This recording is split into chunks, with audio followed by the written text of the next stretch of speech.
Price God. உங்கள் யாவரையும் இயேசுவின் நாமத்தினாலே இந்த புதிய மாதத்தில் நான் வாழ்த்தி வரவேற்கிறேன். இந்த புதிய மாதத்தில் கூட கர்த்தருடைய வார்த்தையோடு கூட உங்கள் ஒவ்வொருவரையும் சந்திக்கிறது எனக்கு மிகுந்த மகிழ்ச்சி. நான் நம்புகிறேன் கர்த்தர் கடந்த 7 மாதங்களும் உங்கள் வாழ்க்கையில் ஒரு உண்மையுள்ளவராய் அவர் உங்களை நடத்தி வந்திருப்பார் என்று நான் விசுவாசிக்கிறேன். இதுவரை உங்களை நடத்திய கர்த்தர் இனியும் உங்களை நடத்த அவர் வல்லவராக இருக்கிறாரு. வாழ்க்கையில் தேவனாய் கர்த்தர் கொடுத்த ஒவ்வொரு ஜெயங்களுக்காக, ஒவ்வொரு மாற்றங்களுக்காக, விடுதலைகளுக்காக தொடர்ந்து தேவனுக்கு நன்றி உள்ளவர்களாக இருங்கள். வாழ்க்கையில் அதே நேரத்தில் சில பிரச்சனைகள், போராட்டங்கள், உபத்திரங்களையும் கடந்து போயிருந்தாலும் அதே நடுவிலும் தேவனுக்கு ஸ்தோத்திரத்தை செலுத்துங்க. ஏன்னா வசனம் சொல்லுது, அநேக ஸ்தோத்திரத்தினாலே கிருபை பெருகுன்னு வசனம் சொல்லுது. ஸோ உங்களுடைய வாழ்க்கையில் எப்பேற்பட்ட வீழ்ச்சியான அனுபவங்கள் உங்களை சுற்றி நடந்திருந்தாலும் அதற்கும் நீங்கள் தேவனுக்கு ஸ்தோத்திரத்தை செலுத்தும் போது அந்த காரியங்களை தாண்டி வருவதற்கான கிருபையை தேவன் உங்களுக்கு கொடுத்து அதில் ஒரு வெற்றி நடைபோட செய்வர் வல்லவராக இருக்கிறார். அதனால வாழ்க்கையில் எந்த சூழல்னாலும் சரிங்க, அதில் தேவனுக்கு நன்றி உள்ளவர்களாய், அதில் தேவனுக்கு ஸ்தோத்திரத்தை செலுத்துகிறவர்களாய், தேவனை துதிக்கிறவர்களா, தேவனை நம்புகிறவங்களா, விசுவாசிக்கிறவங்களா இருங்க. நான் நிச்சயமாக சொல்கிறேன், உங்களுடைய விசுவாசம் ஒரு நாளும் வீணாக போகாது. உங்கள் நம்பிக்கை ஒரு நாளும் பாழாக போகாது. நீங்கள் நம்பினபடியே, நீங்கள் விசுவாசித்தபடியே உங்களுடைய வாழ்க்கையை நிறைவேற்றி முடிக்கிற ஒரு நல்ல தகப்பன் நமக்கு இருக்கிறார். ஆமென். இந்த புதிய மாதத்தில் கூட தேவனுடைய வார்த்தையின் சத்தத்தோடு உங்களிடத்தில் வந்திருப்பது எனக்கு மிகுந்த மகிழ்ச்சி. எத்தனை பேர் கர்த்தருடைய வார்த்தையை கேட்க ரெடியாக இருக்கிறீங்க? If you are ready, I want you to comment. நீங்கள் ஆயத்தமாக இருந்தால் கீழே கமெண்ட்டில் போய் I'm ready for the God's வேர்ட்னு சொல்லி ஒரு வேர்டை டைப் பண்ணுங்கள். என்னோட கூட இணைந்துருங்க. இந்த வார்த்தை முடியும் வரைக்கும், நான் இந்த கர்த்தருடைய வார்த்தையின் சத்தத்தை உங்களுக்கு நான் கொடுக்கும் வரைக்கும் தயவுசெய்து வேறு எந்த டைவர்ஷனும் லைஃப்பில் வச்சுக்காதீங்க. என்னோடு கூட இணைந்து தேவனுடைய வார்த்தைகளை நோக்கி வரும்போதெல்லாம் அதற்கு ஆமேன், அல்லேலூயா என்று சொல்லி அதை ரிசீவ் பண்ணுங்கள். அந்த வேர்டோட என்கேஜ் பண்ணுங்கள். நான் சொல்கிறேன், நான் இந்த வார்த்தையை உங்களுக்கென்று பேசும்போது எவ்வித தேவ பிரசனத்தை நான் இப்பொழுது உணர்கிறேனோ, இந்த தேவ பிரசனம் நிச்சயம் இதை கேட்கிற உங்களுடைய வாழ்க்கையும் தொடும், உங்கள் சூழலிலே அது செயல்படும், நிச்சயமான மாற்றத்தை அது கொண்டு வரும். காரணம், கர்த்தருடைய வார்த்தை எப்போது உங்களை தேடி வரும்போது அது வெறுமையாய் திரும்புகிறது இல்லை. கர்த்தர் அப்படிதான் சொல்றார், நான் அனுப்புகிற வார்த்தை அது வெறுமையாய் திரும்பாது, நான் அனுப்பின காரியமாய் அது வாய்க்கும் என்று தேவன் சொல்லுகிறார். அதனால மாசம் கர்த்தர் உங்களுக்கு இதை சொல்றாரு, அதை சொல்றாருன்னு சொல்லிட்டு போறது என் வேலை இல்லை. அதை சொல்லுகிறது தேவனுடைய, அதை சொல்றது மாத்திரம் தேவனுடைய வேலையும் இல்லை. நல்லா கவனிங்க, ஒரு வார்த்தையை தேவன் அனுப்புவாரானால் அதை காரணமின்றி அவர் அனுப்புவது இல்லை. ஹல்லேலூயா. ஒரு வார்த்தையின் சத்தத்தை தேவன் உங்களை நோக்கி அனுப்புவாரானால் அவர் அனுப்புகிற வார்த்தை காரணமின்றியோ அல்லது தற்செயலாகவோ அது உங்களை தேடி வருகிறது அல்ல. தேவன் தனது வார்த்தையை அனுப்புகிறார் என்றால் இந்த நாட்களிலே அதை உங்களுடைய வாழ்க்கையை நிறைவேற்ற விரும்புகிறார். உங்கள் சூழ்நிலையில் அதை நிறைவேற்ற விரும்புகிறார். உங்களுடைய வாழ்க்கையின் பாதைகளிலே உங்களை அப்படியாய் அந்த வார்த்தை, கொடுக்கப்பட்டிருக்கிற வார்த்தைக்கு ஏற்றாறு போல் உங்களை நடத்த தேவன் விரும்புகிறார். அதனால ஏனோ தானோன்னு இந்த வேர்டை ரிசீவ் பண்ணாமல், தேவன் இப்போது என் கூட பேசிக்கிட்டு இருக்கிறாரு, நான் தேவன் முன்பதாக நான் அமர்ந்திருக்கிறேன்ற ஒரு எண்ணத்தோடு, ஒரு உணர்வோடு கூட இந்த வார்த்தையை உடைய முழு மனதோடு நீங்கள் கேட்கும்போது, விசுவாசிக்கும் போது நான் நிச்சயம் சொல்கிறேன், இந்த மாதம் நிச்சயம் தேவனாய் கர்த்தர் உங்களை இந்த வார்த்தை கேட்டாரு போல் அற்புதமாய் அவர் உங்களை நடத்துவார். நல்லா சத்தத்தை உயர்த்தி ஒரு ஆமேன்னு சொல்லுங்க பார்க்கலாம். ஹல்லேலூயா. நான் காட்ஸ் பிரசன்ஸில் கடந்த நாட்கள் நான் இருந்துகிட்டு இருந்த போது ஒரு வார்த்தையின் சத்தத்தை தேவன் என்னோடு கூட பேசினார். இப்படி நான் கேட்டேன், மூவ் ஃபார்வர்ட் அப்படின்னார். மூவ் ஃபார்வர்ட், கோ ஃபார்வர்ட், முன்னோக்கி செல் அப்படின்னார். சரின்னு நான் வேதத்தை எடுத்து அது சம்பந்தமான சில வார்த்தைகளை நான் தியானிக்கும் போது தேவனாய் கர்த்தர் ஒரு வசனத்தில் கொண்டு வந்து நிறுத்தினார். யாத்திராகமத்தின் புஸ்தகம் 14ஆம் அதிகாரம் அதில் 15ஆம் வசனத்தில் கர்த்தர் மோசேயை பார்த்து சொல்றாரு, நீ என்னிடத்தில் முறையிடுகிறது என்ன? மோசேயை பார்த்து கேட்கிறாரு, நீ என்னிடத்தில் முறையிடுகிறது என்ன? புறப்பட்டு போங்கள் என்று இஸ்ரவேல் புத்திரருக்கு சொல்லு. கவனிங்க, மோசேயை பார்த்து கர்த்தர் சொல்றாரு, நீ என்கிட்ட வந்து ஏன்பா முறையிடுற? ஆங்கில வேதாகம் போட்டிருக்கு, why are crying to me. நீ ஏன் வந்து என்கிட்ட அழுதுட்டு நிற்கிற? நீ என்கிட்ட அழுறதுனால உனக்கு எந்த பிரயோஜனமும் இல்லை. கோ ஃபார்வர்ட் அப்படின்றார், மூவ் ஃபார்வர்ட் அப்படின்றார். தமிழ் பைபிளில் புறப்பட்டு போ அப்படின்னு போட்டிருக்கு, புறப்பட்டு போங்கள் அப்படின்னு போட்டிருக்கு. ஆனால் ஆங்கில வேதாகமத்தில் மூவ் ஃபார்வர்ட், முன்னோக்கி நகர், முன்னோக்கி செல், முன்னோக்கி செல். கர்த்தராகிய தேவன் இந்த புதிய மாசத்துல இந்த வார்த்தையின் சத்தத்தை கேட்டுக்கொண்டிருக்கிறவங்களை பார்த்து தேவன் இதுதான் சொல்றாரு, நீ எதுக்கு அழுதுகிட்டு இருக்கிற? நீ எதுக்கு போராடிட்டு இருக்கிற? நீ எதுக்கு இன்னமும் வந்து அதே பிரச்சனை பிரச்சனை பிரச்சனை பிரச்சனைன்னு என்கிட்ட வந்து நின்றுட்டு இருக்கிற? உன் பிரச்சனையை பார்க்கறத நிறுத்திட்டு உனக்கு முன்பதாக நான் வைத்திருக்கிற நன்மைகள், வாக்குத்தத்தங்கள், ஆசீர்வாதங்கள், புதிய கதவுகளை நோக்கி நீ முன்னோக்கி செல், முன்னோக்கி நகரு என்று தேவன் சொல்லுகிறார். உங்களுடைய நிகழ்கால பிரச்சனைகளிலே நீங்கள் சிக்கி அதிலேயே நீங்கள் உடைந்து அதிலேயே நீங்கள் உருண்டு கொண்டிருப்பது தேவனுடைய சித்தம் அல்ல. உடைய நிகழ்கால பிரச்சனைகளிலே நீங்கள் அமர்ந்து விடுவது தேவனுடைய சித்தம் அல்ல. God's wish is not for you to settle with the present problems. நிகழ்கால பிரச்சனைகளோடு நீங்கள் அப்படியே தங்கி விடுவது தேவனுடைய சித்தம் அல்லவே அல்ல. நல்லா கவனிங்க, எப்போதுமே நம்ம லைஃப்ல ப்ராப்ளம்ஸ் வந்துருச்சுன்னா பல நேரங்கள் நம்ம பண்ற ஒரு மிஸ்டேக் என்ன தெரியுமா? அதிலேயே உட்காந்துடுறது, அதிலேயே ஊறிடுறது. ஐயோ ஏன் வந்துச்சு, ஐயோ ஏன் வந்துச்சு, இவங்க ஏன் அப்படி பண்ணிட்டாங்க, இவங்க ஏன் அப்படி பண்ணிட்டாங்க, இது எதுக்கு இப்படி நடந்தது, இதுக்கு எப்படி நடந்ததுன்னு சொல்லிட்டு அதையே பேசுகிறது, அதையே சிந்திக்கிறது, அதையே தியானிக்கிறது, அதிலேயே அமர்ந்துடுறது. இது பிசாசுனுடைய ஒரு மிகப்பெரிய சதி. எதற்கு விரோதமான சதி என்றால், தேவன் உனக்கு முன்பதாக ஒரு பெரிய நன்மைகளை அவர் ஆயத்தம் செய்து வைத்திருக்கும் போது, தேவன் உங்களுக்கு முன்பதாக ஒரு பெரிய நன்மைகளை அவர் உங்களுக்கென்று ஆயத்தப்படுத்தும் போது, அந்த நன்மைகளுக்கு, அந்த ஸ்தானத்திற்கு உங்களை போக விடாமல், உங்களை அங்கேயே அந்த பிரச்சனைகளோடு, அந்த உபத்திரவங்களோடு, அந்த போராட்டங்களோடு, அந்த ஹர்ட்டோட, அந்த டிசப்பாயின்மெண்ட்டோட, அந்த நெகட்டிவ் ஃபீலிங்ஸோடயே நீங்க அப்படியே செட்டில் ஆயிடணுன்றது பிசாசோட ஒரு மிகப்பெரிய ஸ்ட்ராட்டஜி. நல்லா கவனிங்க. ஒருவேளை உங்க லைஃப்ல நீங்க என்ன ப்ராப்ளம்ஸ்ல இப்ப கடந்து போயிட்டு இருக்கிறீங்கன்றது உங்களுக்கு தெரியாது. பல நேரத்துல சில காரியங்களை சிந்திச்சு பார்த்தீங்கன்னா உங்களுக்கே தெரியும். என்னைக்கு நீங்க அப்படியே ஒரு விஷயத்துல அப்படியே உட்கார ஆரம்பிச்சிங்கன்றத கொஞ்சம் நீங்க சிந்திச்சுன்னா தெரியும். என் லைஃப்ல நான் நல்லா தான் பாஸ்டர் ஓடிட்டு இருந்தேன். இந்த ஒரு காரியம் வந்தது. அது வந்ததுக்கு அது வந்துச்சோ இல்லையோ, அதுக்கு மேல வேற எந்த காரியத்தையும் என்னால செய்ய முடியல. செய்யணும்னு எனக்கு தோணவும் இல்ல.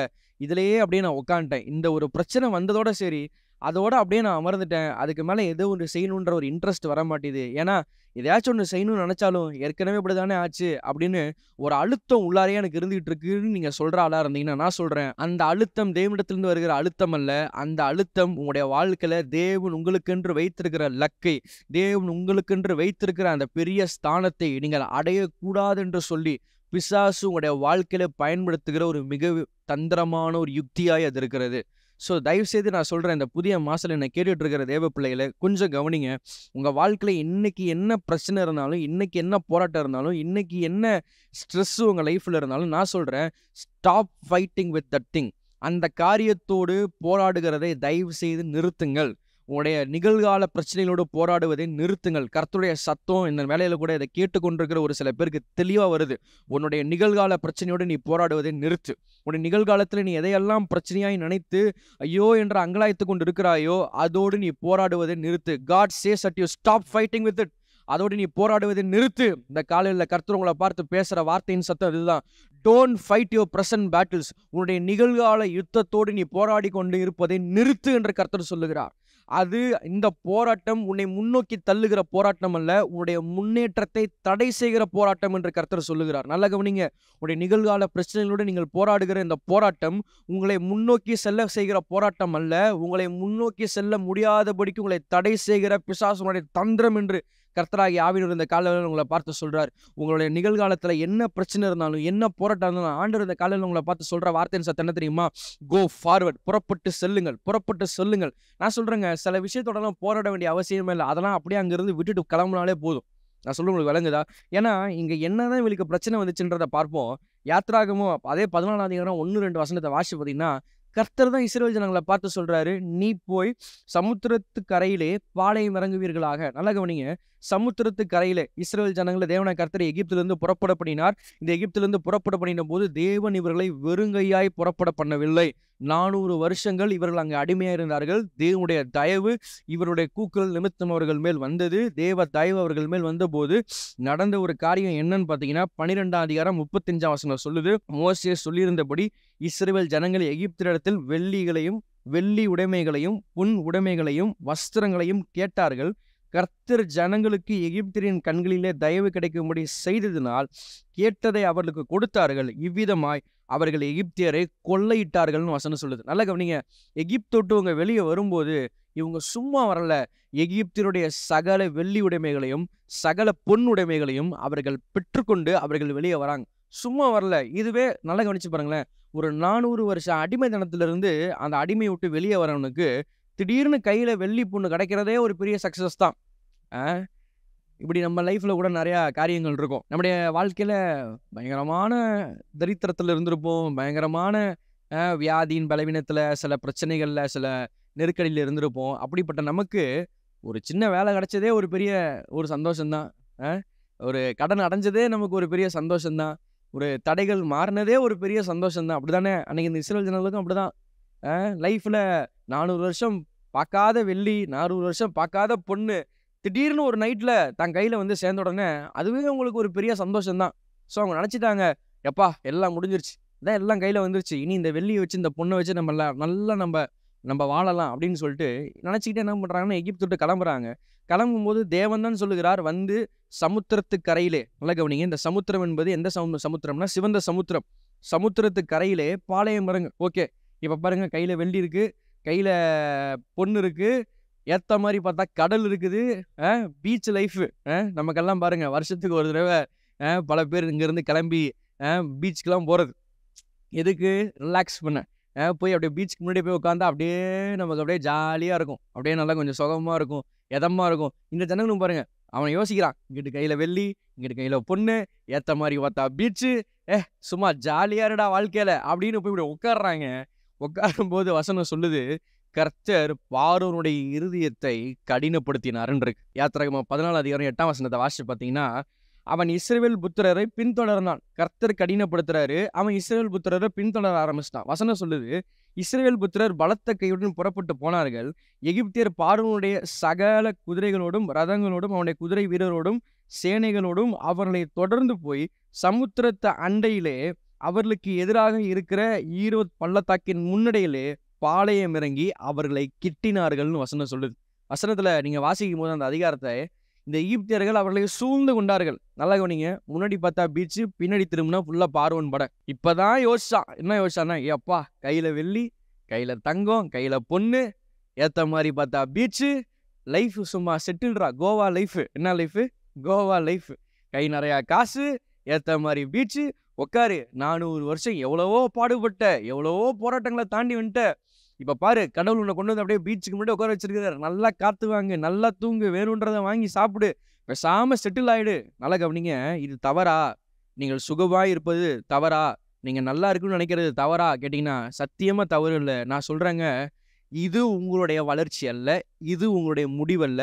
தேவன் இதிலும் மகிமையான ஒரு முடிவை, இதிலும் மகிமையான ஒரு எதிர்காலத்தை, தேவன் இதிலும் ஒரு மகிமையான நன்மையை அவர் உங்களுக்கென்று ஆயத்தப்படுத்தி வைத்திருக்கும் போது, நீங்க ஒரு சில விஷயத்துல செட்டில் ஆனாலும் தேவன் உங்களை செட்டில் ஆக விட மாட்டார்.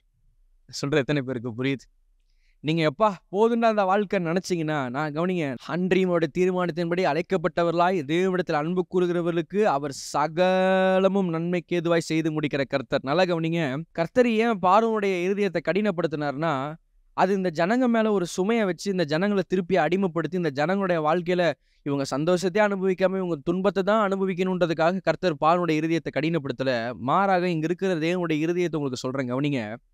இவங்க மாத்திரம் அந்த சமுத்திரத்து அருகே இவர்கள் பாளையம் இறங்கி, எப்பா இதுதாண்டா நமக்கு கிடைச்சிருக்கிற லைஃப், இருக்கிற பொண்ணை வச்சு இருக்கிற வெள்ளியை வச்சு நம்ம வாழலாம் அப்படின்னு சொல்லி இவங்க வாழ ஆரம்பிச்சிருந்தாங்க. ஏன்னா நல்லா கவனிங்க, எப்படியும் கர்த்தர் பார்வோனுடைய இருதயத்தை கடினப்படுத்தின உடனே கிளம்பி வந்த பார்வோன் திருப்பி என்னைக்காவது ஒரு நாள் கிளம்பி வரமாட்டான்னு எந்த நிச்சயமுமே கிடையாது.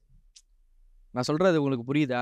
அதாவது சில நேரத்தில் உங்க லைஃப்ல ஒரு சில நன்மைகளை ஆசீர்வாதங்களை அனுபவிச்ச உடனே திடீர்னு ஒரு துன்பம் வருதுன்னா அது உங்களுக்கு என்ன தெரியுமா சொல்ல வருது? இப்படி ஒரு துன்பம் உனக்கு எதிர்காலத்தில் வர வேண்டியதா இருந்தது, ஆனா உனக்கு எதிர்காலத்தில் அது வந்திருக்குமானா நீ அந்த டைம்ல நீ அதை தாண்டி போறது உனக்கு ரொம்ப கஷ்டமா இருந்திருக்கும். அதனால அப்போ வரப்போறத நீ இப்பவே சந்திச்சிட்டனா, இப்பவே ஒத்துமொட்டமா எல்லாத்துக்கும் ஒரு முற்றுப்புள்ளி வச்சுட்டு தேவன் உனக்குன்னு வச்சிருக்கிற அந்த கானான் வாழ்க்கையை நீ போய் விடுதலையா அனுபவிக்கலான்னு சொல்லிதான் பின்பு கடினப்பட போகிற பார்வோனுடைய இருதயத்தை தேவன் முன்னமே கடினப்படுத்தி. இன்னொன்று சொல்றேங்க அவனிங்க, தேவனுடைய சித்தம் என்றைக்குமே உங்களுடைய வாழ்க்கையில உங்களை விடுதலையாக்குவது மாத்திரம் இல்ல, உங்களுக்கு பிரச்சனையா இருக்கிற சத்ருவுக்கு ஒரு முற்றுப்புள்ளி வைப்பதும் தேவனுடைய சித்தமா இருக்கு. நல்லா கவனிங்க, இஸ்ரவேல் ஜனங்க எகிப்து விட்டு வெளியே வந்தாங்க, வெள்ளியோட பொண்ணோட வந்தாங்க. ஆனா அதுக்காக இந்த இத்தனை வருஷ காலங்கள் இவர்களை அடிமையை வைத்திருந்த பார்வோனுக்கு ஒரு முடிவு கட்டி வந்தாங்கன்னு இல்லைல்ல, அவனும் உயிரோட தானே இருக்கிறான். நல்லா கவனிங்க, எகிப்தை விட்டு இஸ்ரவேல் ஜனங்க கிளம்பிட்டாங்கன்றதுனால பார்வோன் செத்துட்டான்னு அர்த்தம், பார்வோன் உயிரோட தான் இருக்கிறான்.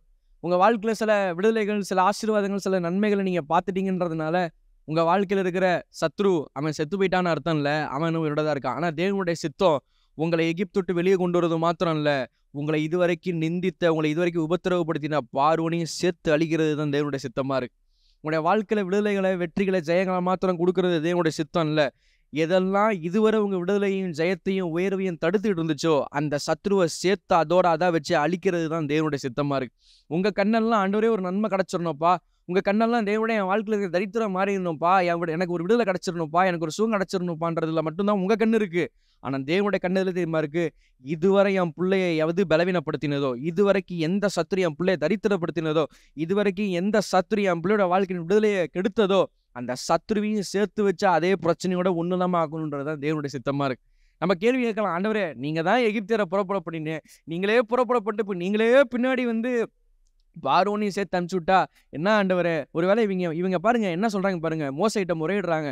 ஒழுங்கா எங்களை அங்கேயே விட்டுருந்தாவாச்சும், அங்க எங்களுக்கு கல்லறை இருந்துச்சு, செத்தா எங்களை தூக்கி அங்க புதைச்சிருக்க முடியும். இப்ப இப்படி சமுத்திரத்தை முன்னாடி கொண்டு வந்து எங்களை விட்டுட்டியே, இப்ப பின்னாடி திரும்பி பார்த்தா பார்வோன் வந்துட்டு இருக்கிறானே, இங்க வந்து இப்ப இவன் எங்களை கொலை செஞ்சானா, எங்களோட பிரேதனத்தையும் தூக்கி எதுல எரிய வேண்டிதான், தூக்கி இந்த சமுத்திரத்துல எரிய வேண்டிதான், எங்களுக்கு இப்படி ஒரு அடையாளமே இல்லாம ஆக்கிட்டேப்பான்னு அழுதுட்டு இருக்க நேரத்துல இந்த வார்த்தையின் சத்தத்தெல்லாம் இந்த மோசே கேட்டுட்டு இவர் திரும்பி சொல்ற ஒரு வார்த்தையை நீங்க பாத்தீங்கன்னா, இஸ்ரவேல் ஜனங்களை பார்த்து இவர் சொல்றாரு, அப்பொழுது மோசே ஜனங்களை நோக்கி பயப்படாதிருங்கள். நல்லா கவனிங்க.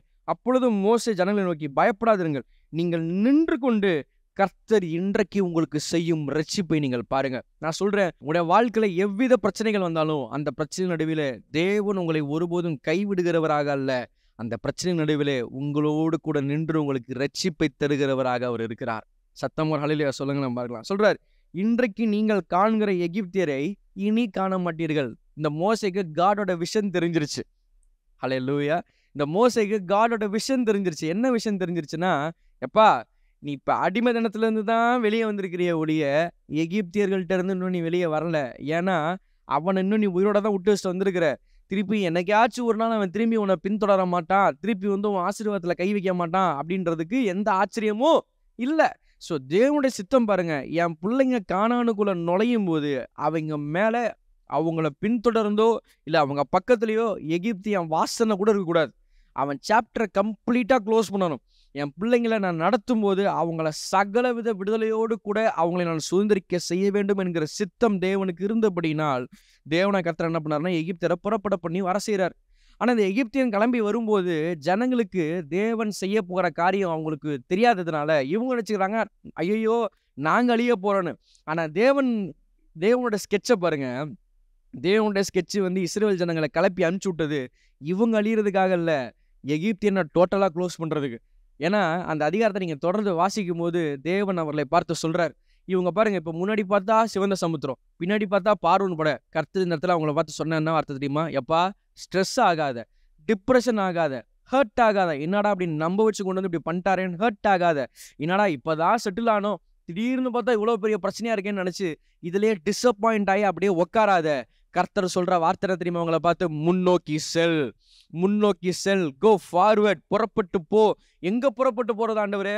முன்னாடி பார்த்தா கடல் தானேப்பா இருக்கு, போறதுக்கு என்ன வழியா இருக்குன்னு ஒரு கேள்வி இருந்தாலும் கர்த்தர் சொல்ற வார்த்தை என்னன்னா, அது கடலானாலும் சரி, உன் முன்பதாக இருக்கிறது கடலானாலும் சரி, உன் முன்பதாக வழியே இல்லாதது போல் இருந்தாலும் சரி, நீ இதோடு அமருவது, இந்த பாதிப்போடு இந்த துக்கத்தோடு இந்த துயரத்தோடு அமருவது தேவனுடைய சித்தம் அல்ல.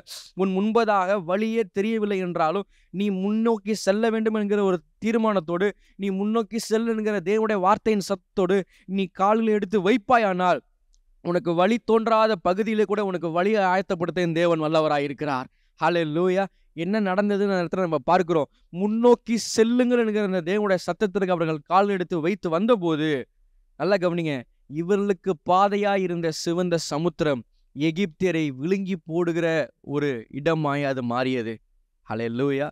இந்த அதிகாரத்தை வாசிக்கும் போது, இந்த வசனங்களை வாசிக்கும் போது நீங்க தெரிஞ்சுக்கலாம், இவர்களுக்கு பாதையாய் மாறிய சிவந்த சமுத்திரம், இஸ்ரவேல் ஜனங்களுக்கு பாதையாய் மாறிய சிவந்த சமுத்திரம் எகிப்தியர்களை விழுங்கி போடும் கடலாய் மாறியது. ஹல்லேலூயா. இவர்களுக்கு ஜீவ பாதையாய் இருந்த சிவந்த சமுத்திரம் எகிப்தியர்களுக்கு மரண பாதையாய் மாறியது.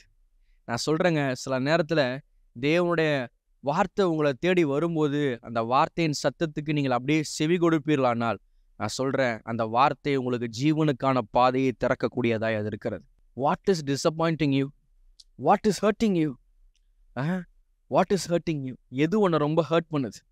எது உன்னை ரொம்ப டிசப்பாயிண்ட் பண்ணுது? நான் சொல்றேன், கர்த்தர் உங்களை பார்த்து சொல்றாரு, ஒரு சில பிரச்சனைகள் உன் வாழ்க்கையில எழும்புனதுக்கு காரணம் அந்த பிரச்சனைகள் உன்னை முடிப்பதற்காக அல்ல, அந்த பிரச்சனை உன் வாழ்க்கைக்கு முற்றுப்புள்ளி வைப்பதற்காக அல்ல, உன்னை இன்னும் அடுத்த கட்டத்துக்கு நேராக உன்னை உயர்த்த, உன்னை இன்னும் அடுத்த கட்டத்துக்கு நேராக உன்னுடைய வாழ்க்கையில் உன்னை வளரும்படி நான் செய்ய. இவங்க பாருங்க, வா சமுத்திரத்துக்கு முன்னாடி வந்துட்டோம்ப்பா, பீச்சுக்கு முன்னாடி வந்துட்டோம், கையில் வெள்ளி இருக்குது, கையில் பொண்ணு இருக்குது, இனிமேட்டு இருக்கிற லைஃப்பை இதை வச்சு வாழலான்றது இவன் பிளானு. ஆனால் காடோட பிளானை பாருங்க, டே நீ நினைக்கிற மாதிரி கையில் இருக்கிற வெள்ளியும் பொண்ணையும் வச்சுக்கிட்டு அப்படியே பீச்சுக்கு முன்னாடி உட்காந்து காற்று வாங்கிட்டு இருக்கிறது இல்லடா. உன் மேலே நான் வச்சிருக்கிற விருப்பமோ சித்தமோ உன்னை கொண்டு போய் ஒரு தேசத்தை சுதந்திரிக்க வைக்கணும். அந்த தேசமும் சாதா தேசம் இல்லை, பாலும் தேனும் ஓடுகிற ஒரு தேசத்தை உனக்கு நான் சொந்தமாக நான் தரணும். அதை சுதந்திரிக்க முடி உனக்கு நான் செய்யணும். உன்னை நான் பெரிய இடத்துல கொண்டு போய் உன்னை நான் நிறுத்தணும், உன்னை ஒரு தேசமாக்கணும், உன்னை ஒரு ஜாதியாக்கணும், உன்னை இந்த பூமியில் ஒரு மிகப்பெரிய ஒரு இடத்துல கொண்டு போய் உன்னை நான் வைக்கணும். இதுதான் இஸ்ரவேல் ஜனங்க மேலே தேவனுக்கு இருந்த தரிசனம். சொல்கிறேன், டோன்ட் செட்டில் ஃபார் லெஸ். சின்ன காரியத்தில் செட்டில் ஆகாதீங்க. நீங்கள் சின்ன காரியத்தில் செட்டில் ஆகிற மாதிரி தெரிஞ்சால் நல்லா கவனிங்க, வாழ்க்கையில் சில பிரச்சனைகள் வரும்.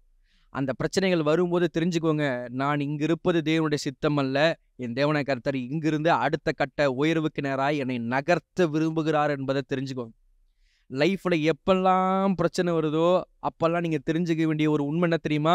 நான் இப்பொழுது இங்கு தங்கியிருந்தது போதும், என்னை தேவனாய் கர்த்தர் அடுத்த கட்டத்துக்கு நேராக தள்ள விரும்புகிறார். லைஃப்பில் ப்ராப்ளம்ஸ் எப்போதும் வரும்போது நீங்கள் தெரிஞ்சுக்க வேண்டிய ஒரு உண்மை என்னது?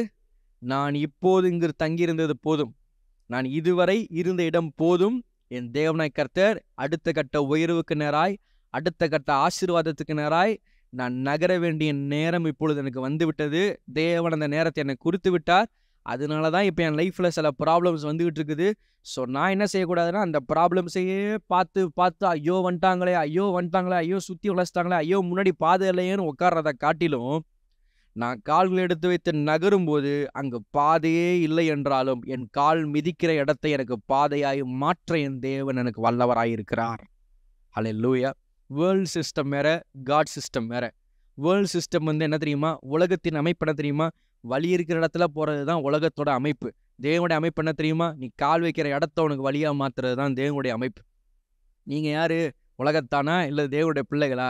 நீங்கள் தேவனுடைய பிள்ளைகளானால் உங்கள் முன்பதாக வழியே தெரியவில்லை என்றாலும், உங்கள் முன்பதாக சிவந்த சமுத்திரம் போல உங்கள் முன்பதாக அடைப்பட்ட வாசல்கள் இருந்தாலும், நான் சொல்கிறேன், கர்த்தருடைய வார்த்தையின் சத்தம் இன்றைக்கு உங்களை நோக்கி வந்திருக்கிறது என்பதை நீங்கள் விசுவாசிச்சிங்கன்னா, உங்கள் முன்பதாக இருக்கிற பிரச்சனைகளை பார்க்காம, போராட்டங்களை பார்க்காம, தடைகளை பார்க்காம முன்னோக்கி கால்கள் எடுத்து வைத்து பாருங்கள்.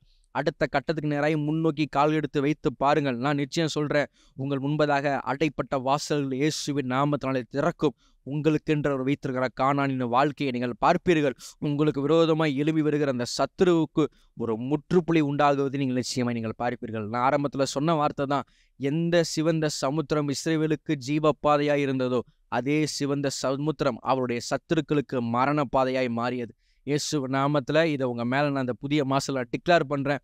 உங்கள் வாழ்க்கையில் எந்த சத்துருவெல்லாம் அவங்க முன்னேற்றத்தை தடை செய்யணும், உங்களுடைய வளர்ச்சியை தடை செய்யணும், உங்கள் குடும்பத்தில் சமாதானத்தை தடை செய்யணும், உங்கள் குடும்பத்தில் நிம்மதியை தடை செய்யணும்னு சொல்லி எந்த சத்துருவெல்லாம் உங்களை சுற்றி பாளையம் இறங்கி, என்ன மனிதர்களெல்லாம் உங்களை சுற்றி பாளையம் இறங்கி, எந்த சூழல்களெல்லாம் உங்களை சுற்றி பாளையம் இறங்கி நீங்கள் முன்னேற முடியாதபடிக்கு உங்களை தடை செய்து கொண்டு இருக்கிறதோ, நான் இயேசுவின் நாமத்தில் உங்களை பார்த்து சொல்கிறேன், பிரச்சனைகளை பார்க்கறதை நிறுத்திட்டு, மனிதர்களை பார்க்கறதை நிறுத்திட்டு, பிசாசை பார்க்கறதை நிறுத்திட்டு, உங்கள் முன்பதாக சிவந்த சமுத்திரமானாலும் சரி, உங்கள் முன்பதாக வாசலே இல்லை என்றாலும் சரி, கால்கள் எடுத்து முன்னாடி வைங்க, முன்னாடி நகர ஆரம்பிங்க. அடுத்த கட்டத்தில் யோசிக்க துவங்குங்க. அடுத்த என்ன செய்யணுன்றத திட்டம் பண்ண துவங்குங்க. அடுத்த எங்கே போகணுன்றத பிளான் பண்ண ஆரம்பிங்க. அடுத்த உங்கள் லைஃப் எப்படி ஆகணுன்றத குடும்பமாக சேர்ந்து உட்காந்து பேச துவங்குங்க, ஜெபிக்க துவங்குங்க, கால்களை வச்சு முயற்சி எடுக்க துவங்குங்க. நான் சொல்கிறேன், உங்கள் முன்பதாக இருக்கிற சிவந்த சமுத்திரம், உங்கள் முன்பதாக இருக்கிற அடைப்பட்ட வாசல் உங்களுக்கு ஜீவ பாதையாகவும், உங்களை துரத்தி கொண்டு வருகிற சத்ருவுக்கு அது மரண பாதையாகவும் மாறும். எனவே நான் சொல்கிறேன், don't settle for less. Don't settle in one thing. உங்கள் வாழ்க்கையில் ஒரே காரியத்தில் நின்றாதீங்க. உங்கள் காரியத்தில் ஒரே குறைவான காரியங்களோட இது போதுண்டா சாமின்னு இருந்துடாதீங்க. தேவன் உங்களுக்கு ஒரு தேசத்தை வைத்திருக்கிறார். தேவன் உங்களுக்கென்ற ஒரு கானானை வைத்திருக்கிறார். தேவன் உங்களுக்கென்று பாலும் தேனும் ஓடுகிற ஒரு அற்புதமான ஒரு எதிர்காலத்தை அவர் வைத்திருக்கிறார். தேவன் உங்களுக்கென்று ஒரு மிகப்பெரிய திட்டத்தை, மிகப்பெரிய ஒரு கனவை, மிகப்பெரிய ஒரு லட்சியத்தை நீங்களும் நானும் சிந்தித்து பார்க்க முடியாத ஒரு மிகப்பெரிய உயர்வுகளை தேவனை கர்த்தர் உங்களுக்கும் எனக்கும் வைத்திருக்கிறார். நீங்கள் இப்போது தங்கியிருக்கிற இடம் அது உங்களுடைய இடம் அல்ல. நீங்கள் இப்பொழுது வாழ்ந்து கொண்டிருக்கிற வாழ்வு அது உங்களுக்கான வாழ்க்கை அல்ல. நீங்கள் இப்பொழுது உங்க கையில் இருக்கிற வெகுமதிகள், ஆசீர்வாதங்கள் அது உங்களுடைய முடிவு அல்ல. கர்த்தர் உங்களுக்கென்று பெரிய திட்டத்தை, தேவன் உங்களுக்கென்று பெரிய தரிசனத்தை, தேவன் உங்களுக்கென்று ஒரு பெரிய நினைத்து பார்க்க முடியாத ஒரு நல்வாழ்வை தேவன் உங்களுக்கென்று வைத்திருக்கிறார். எனவே நீங்கள் சமுத்திரத்து அருகிலே பாளையம் இறங்க தேவன் சொல்லியிருந்தாலும் அங்கேயே நீங்கள் தங்குவது தேவனுடைய சித்தம் அல்ல. சமுத்திரத்து அருகே இந்த வேலையை தேவன் உங்களுக்கு கொடுத்திருந்தாலும், நல்லா கவனிங்க, சமுத்திரத்து அருகே பாளையம் இறங்க செய்தது யாரு? தேவன் தான். இன்னைக்கு இந்த புதிய வேலையை கொடுத்தது யாரு? தேவன் தான். இன்னைக்கு இந்த குடும்பத்தை கொடுத்தது யாரு? தேவன் தான். இன்னைக்கு லைஃப்ல சில நன்மைகளை நம்ம வாழ்க்கையில காண செய்தது யாரு? தேவன் தான். அதற்காக தேவன் அதை கொடுத்தார் என்பதற்காக நீங்க அதிலேயே தங்குவது தேவனுடைய சித்தம் அல்ல. ஹல்லேலூயா. உங்களை சமுத்திரத்து அருகே பாளையம் இறங்க செய்தது தேவன் என்றபடியால் நீங்க அங்கேயே செட்டில் ஆயிடுறது தேவனுடைய சித்தம் அல்ல. உங்களை சமுத்திரத்திற்கு பாளையம் இறங்க செய்தது அவர் தான். உங்களுக்கு இந்த வேலையை கொடுத்தது கர்த்தர் தான். இந்த குடும்பத்தை கொடுத்தது கர்த்தர் தான். உங்க லைஃப்ல சில நன்மைகளை பார்க்க வச்சது கர்த்தர் தான். ஆனா இதெல்லாம் கர்த்தரே உங்க வாழ்க்கையில செய்திருந்தாலும் நீங்க அதுல செட்டில் ஆகிறது தேவனுடைய சித்தம் இல்ல. அதிலும் விசேஷமானதை கர்த்தர் உனக்கென்று ஆயத்தப்படுத்தி வைத்திருக்கிறார். அதிலும் மேன்மையான ஒரு வாழ்வை கர்த்தர் உனக்கென்று ஆயத்தப்படுத்தி வைத்திருக்கிறார். எனவே இந்த புதிய மாசத்துல கர்த்தர் உங்களை பார்த்து சொல்றாரு, மகனே, உன் நினைவுகள் என் நினைவுகள் அல்லப்பா, உன் வழிகள் என் வழிகள் அல்லப்பா, நீ இது போதும் நினைச்சிட்டு இருக்கிற. இல்ல, இதை காட்டிலும் மேலான நன்மையை உனக்கு நான் இந்த மாசத்துல வச்சிருக்கிறேன். இதை காட்டிலும் மேலான வழிகளை இந்த வருஷத்துல உனக்கு நான் வச்சிருக்கிறேன். இதை காட்டிலும் மேலான உயர்வுகளை நான் உன்னை நோக்கி வச்சிருக்கிறேன். நீ தயவு செய்து இந்த காரியத்துல செட்டில் ஆகாத. நீ தயவு செய்து உன் வாழ்க்கையில நீ பார்த்த ஒரு சின்ன சின்ன நன்மைகளோட போதும் ஆண்டவர் என்றெல்லாம் இருந்துராத. நீ முன்னோக்கி செல். கர்த்தர் இந்த புதிய மாசத்துல உங்களை பார்த்து சொல்ற வார்த்தையின் சத்தம் அதுதான். Go forward, move forward. முன்னோக்கி செல். ஓ ஹல்லேலூயா. உன் முன்பதாக சிவந்த சமுத்திரமோ உன் பின்பதாக பார்வோன் படையோ எதுவானாலும் சரி, நீ உன் கால் எடுத்து முன்னாக வை. நீ முன்னோக்கி செல். உனக்கு முன்பதாக இருக்கிற தடைகளை நான் நீக்கி, உன்னை சுற்றி இருக்கிற சத்துருக்களை நான் அழித்து, உனக்கென்று ஆயத்தப்படுத்தி இருக்கிற கானானுக்கு உன்னை கொண்டு போய் சேர்க்கும் வரைக்கும் உன்னை நான் கைவிடுகிறதில்லை, உன்னை நான் விட்டு விடுகிறதில்லை. ஓ ஹல்லேலூயா. உன் வாழ்க்கையில் நான் சோர்ந்து போவதில்லை, நான் இளைப்படுவதில்லை. நான் தொடர்ந்து உன்னோடு கூட இருந்து, நான் உன்னோடு கூட இருந்து செய்கிற காரியங்கள் பயங்கரமா இருக்கும் என்று கர்த்தர் இந்த புதிய மாசத்துல உங்களை பார்த்து சொல்றாருங்க. ஓ ஹல்லேலூயா. அதனால இந்த வார்த்தையை கேட்ட நீங்க ஒருவேளை ஏதாச்சும் ஒரு சில காரியத்துல செட்டில் ஆயிருந்தீங்கன்னா, ரைஸ் அப், எழும்புங்கள். நீ இருக்க வேண்டிய ஸ்தானம் அது அல்ல. ஓ எனக்கு என்னங்க இப்போ நல்ல வேலை தானே கிடச்சிருக்கு, லைட்டாக லைஃப்பில் ஒரு சில பிரச்சனைங்க தான் இருக்குது. இல்லை, அந்த ஒரு சில பிரச்சனையும் இருக்கக்கூடாது. இஸ்ரவேலருக்கு பிரச்சனையே இருக்கக்கூடாது. அதாவது எங்கிருந்து வந்தானோ அங்கிருந்து இஸ்ரவேல் ஜனங்களுக்கு ஒரு பிரச்சனை கூட, சின்ன பிரச்சனை கூட வரக்கூடாதுன்றதுல தேவன் மிக கரிசனை உள்ளவராக இருந்தார். ஹல்லேலூயா. நீங்கள் ஒரு வேளை சொல்லலாம், ரட்சிக்கப்படுறதுக்கு முன்னாடி, கர்த்தரை ஏற்றுக்கிறதுக்கு முன்னாடி எனக்கு இருந்த வியாதியே வேற, அவ்வளோ பலவீனப்பட்டு கிடப்பேன். இப்போ என்ன, சும்மா சின்ன சின்ன தலைவலி தான், சின்ன சின்ன இடுப்பலி தான், இப்போ சும்மா சின்ன சின்ன பலவீனங்கள் தான். எதுவுமே இருக்கக்கூடாது இயேசுவின் நாமத்தினால. கர்த்தரை ஏற்றுக்காத முன்னாடி அவ்வளோ கடன் பிரச்சனை எனக்கு இருந்தது, அவ்வளோ தரித்திரம் இருந்தது, லட்சக்கணக்கில் இருந்தது. இப்போ கர்த்தரை ஏற்றுக்கிட்ட பிறகு சும்மா சின்ன சின்ன கடன் தான், சும்மா சின்ன சின்ன கஷ்டம்தான், சும்மா சின்ன சின்ன நெருக்கடி தான். நல்லா கவனிங்க, இஸ்ரவேல் ஜனங்களை எகிப்தை விட்டு வெளியே கூட்டு வரும்போது எகிப்தியர்களில் ஒருத்தனை கூட மிச்சம் வைக்கக்கூடாதுன்றதுல தேவன் கவனமாக இருந்தார். ஒருத்தன் கூட இவனை ஃபாலோ பண்ணக்கூடாது. அதனால தான் என்ன பண்ணுறாருன்னா, கரெக்டாக ஸ்கெட்சு போடுறாரு. கரெக்டாக ஒரு ஸ்கெட்சை போட்டு சிவந்த சமுத்திரத்தில் இவனை வர வச்சு, இவங்க மனசை கடினப்படுத்தி கிளம்பி வர வச்சு, அந்த சிவந்த சமுத்திரத்தில், நல்லா கவனிங்க, இதுவரை எவன் இஸ்ரவேல் ஜனங்களை அடிமைப்படுத்தினானோ அவனுக்கு அந்த சிவந்த சமுத்திரம் முற்றுப்புள்ளியாக இருந்தது. ஆனால் இஸ்ரவேல் ஜனங்களுக்கோ அது ஒரு புது துவக்கமாக இருந்தது. ஹல்லேலூயா. இன்னைக்கு ஏன் சின்ன சின்ன பிரச்சனை, இன்னைக்கு ஏன் சின்ன சின்ன போராட்டம்? நல்லா கவனிங்க, கர்த்தர் அந்த முழு பிரச்சனைகளுக்கும் முற்றுப்புள்ளி வைக்க விரும்புகிறார். உடைய வாழ்க்கையில் இனி இந்த வியாதின்ற சத்தம் இருக்கக்கூடாது, தரித்திரன்ற சத்தம் இருக்கக்கூடாது, கடன் பிரச்சனைன்ற சத்தம் இருக்கக்கூடாது, பிசாசோட தொந்தரவுன்னு உங்கள் லைஃப்பில் ஒன்றுமே இருக்கக்கூடாது. பில்லி சூனியம், மாந்திரிகம், கட்டு எதுவும் லைஃப்பில் இருக்கக்கூடாது. கம்ப்ளீட்டாக பிசாசோட சாப்டரை க்ளோஸ் பண்ணணும்னு ஆண்டவர் விரும்புகிறார். உங்கள் லைஃப்பில் தேவனாய் கர்த்தர் நீங்கள் உயர்ந்துக்கிட்டே இருக்கணும், பெருகிக்கிட்டே இருக்கணும், முன்னேறிக்கிட்டே இருக்கணும், ஆசீர்வதிக்கப்பட்டுக்கிட்டே இருக்கணும், விடுதலையாகவே நீங்கள் இருக்கணுன்றது தேவனுடைய சித்தமாக இருக்குது. ஆனால் இந்த தேவனுடைய சித்தம் உங்கள் வாழ்க்கையில் நிறைவேறணும்னா நீங்கள் இருக்கிற இடத்த விட்டு முன்னேறுங்கள். நீங்கள் இருக்கிற இடத்துலேருந்து எழுந்து முன்னேறுங்கள். அடுத்த காரியம் என்ன செய்யணுமோ, அடுத்த எதை சிந்திக்கணுமோ, அடுத்த எதை யோசிக்கணுமோ, அடுத்த எங்கே காலை வச்சு முன்னேறி போகணுமோ அதை செய்ய ஆரம்பிங்க. கர்த்தரை விசுவாசி, கர்த்தரை நம்பி நீங்கள் பண்ணுங்க. நான் நிச்சயம் சொல்கிறேன், பெரிய நன்மைகளை உங்கள் வாழ்க்கையில் நீங்கள் நிச்சயமாக நீங்கள் காண்பீர்கள். எனவே இந்த புதிய மாதத்தில் கர்த்தருடைய வார்த்தையின் சத்தத்தை கேட்டுக்கொண்டிருக்கிற உங்களை பார்த்து தேவன் சொல்கிற வார்த்தை என்னன்னா, புறப்பட்டு செல்லுங்கள், முன்னேறி செல்லுங்கள். Go forward. Move forward chase the Lord. நீ முன்னேறி செல், நான் உன்னோடு இருந்து உன் தடைகளை நீக்கி உன் சத்துருக்களை அழித்து உனக்கென்று நான் வைத்திருக்கிற கானானுக்கு நான் உன்னை கொண்டு போய் நான் சேர்ப்பேன். கமான், கண்களை மூடி எல்லாம் இருக்கிற இடத்துல கமான் ஜோமனை ஆரம்பிக்கலாம். Thank you Holy Spirit. Oh hallelujah. முன்னேறி செல்வதற்கான ஒரு பலன், முன்னேறி செல்வதற்கான பலன். கைகளை உயர்த்துங்க. I'm going to pray for you right now. The anointing of moving forward will come upon you. Anointing to move forward, anointing to move forward. Daddy, முன்னேறி செல்வதற்கான ஒரு அபிஷேகம் இயேசுவின் நாமத்தில் இப்போது என்னோடு கூட இணைந்து ஜெபித்துக் கொண்டிருக்கிற ஒவ்வொருவரும் மேலும் இப்போது வருவதாக. Daddy, I speak anointing to move forward. ஓ, முன்னேறி செல்வதற்கான ஒரு அபிஷேகம், முன்னேறி செல்வதற்கான அபிஷேகம், முன்னேறி செல்வதற்கான அபிஷேகம், முன்னேறி செல்வதற்கான ஒரு அபிஷேகம். ஓ ரிஹல் மியாக்கத்தோனோ ரோலோ போகோரோ சட்டமா ராக்காத்தன ரலா ஹல்பேதன ரெலே பேக்கரே சேட்டபே ராக்கத்தோனோ ரோலோ போகோரோ சடா. ஓ ஹல்லேலூயா.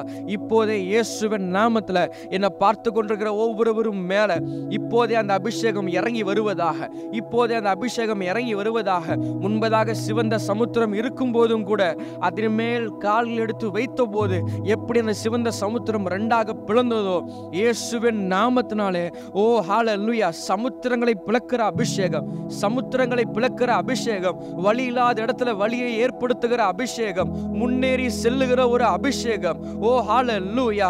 இப்போதே என்னை பார்த்து கொண்டிருக்கிற ஒவ்வொருவரும் மேலும் இயேசுவின் நாமத்தினாலே இறங்குவதாக. Receive it in the name of Jesus. Oh, receive the anointing to move forward. முன்னேறி செல்வதற்கான அபிஷேகம் இப்போதே உங்கள் மேல் வருவதாக.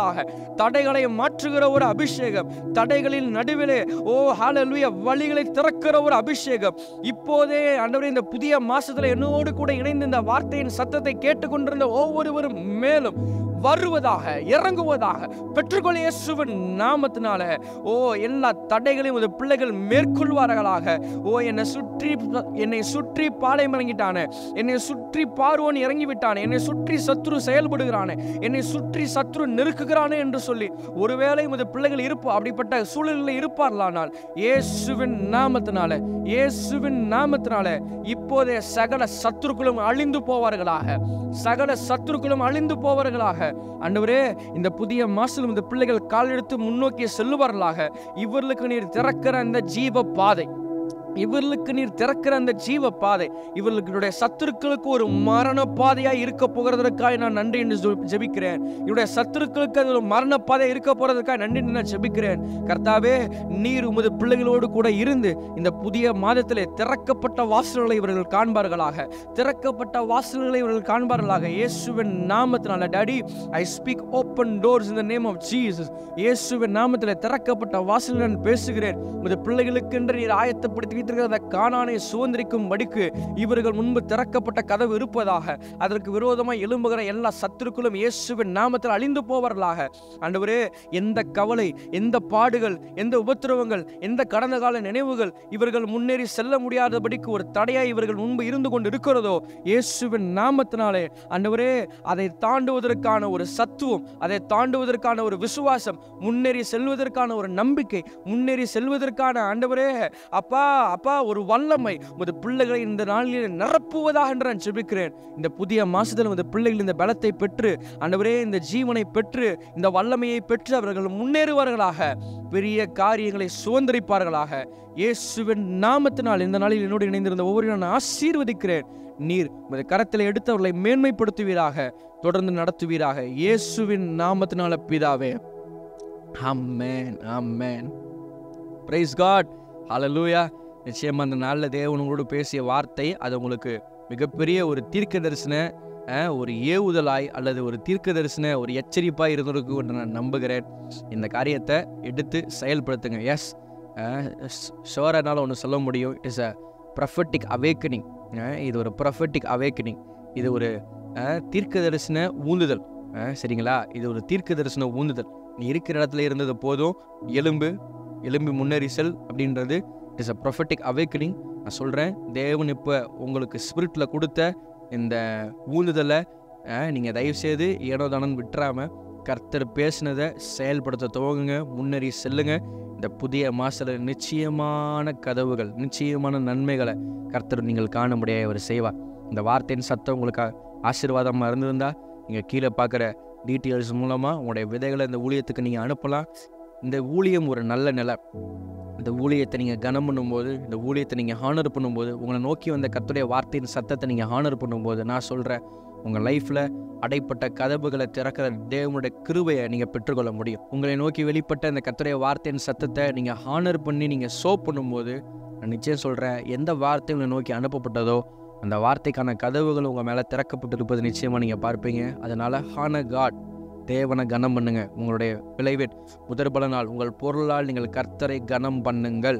நீங்கள் பண்ணும்போது நிச்சயமான ஆசீர்வாதத்தை நீங்கள் அனுபவிப்பீர்கள். அல்லேலூயா. எனவே தொடர்ந்து இந்த ஊழியத்தோடு இணைந்திருங்க. இதில் வருகிற ஒவ்வொரு வார்த்தையும் கேளுங்க, அதை மற்றவர்களுக்கு பகிருங்க. நிச்சயமாய் நாம் இணைந்து தேவனுடைய ராஜ்யத்தை கட்டுவோம். இளைப்பாறுதலோடு இந்த புதிய மாதத்தை துவங்குங்க. அந்த நல்ல தேவன் உங்களோடு கூட இருக்கிறார்.